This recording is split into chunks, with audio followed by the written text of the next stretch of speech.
Le 15 mars après-midi, les ambassades francophones de Beijing organisaient une activité d'initiation à l'escrime dans le cadre de la 20e fête de la francophonie en Chine.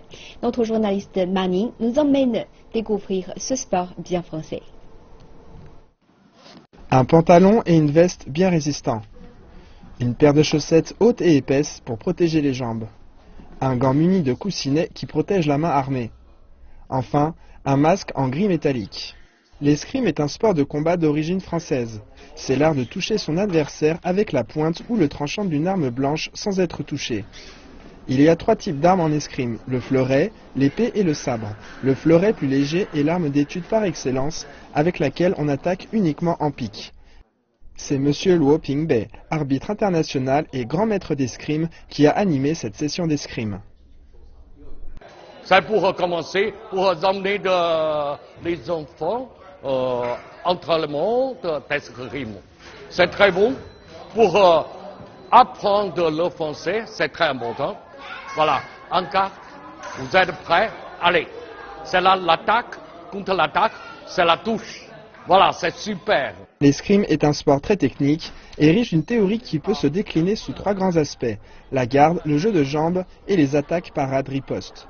La garde est la position de base que l'escrimeur prend afin d'être au mieux protégé tout en pouvant attaquer.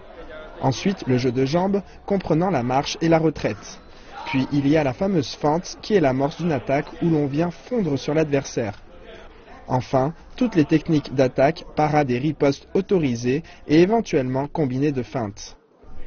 Voyons le retour d'expérience de Bensei Kirali, professeur hongrois d'escrime, venu enseigner son expertise en Chine depuis 2012.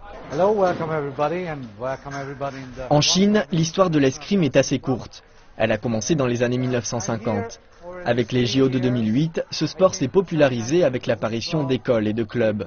Les Chinois s'y sont intéressés et ont réalisé que c'était un bon sport pour leurs enfants, pour leur ouvrir l'esprit. Dans le cadre de l'enseignement, il m'arrive souvent d'expliquer aux enfants l'histoire et la culture de l'escrime.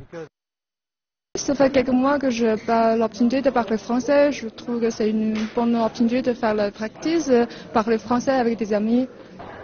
Eh bien, bienvenue à tous pour cet après-midi de découverte d'initiation de l'escrime, un sport très français que j'ai la chance de découvrir en Chine, à Pékin, voilà, donc dans le district de Chaoyang, avec des Chinois qui apprennent le français et la fameuse pique.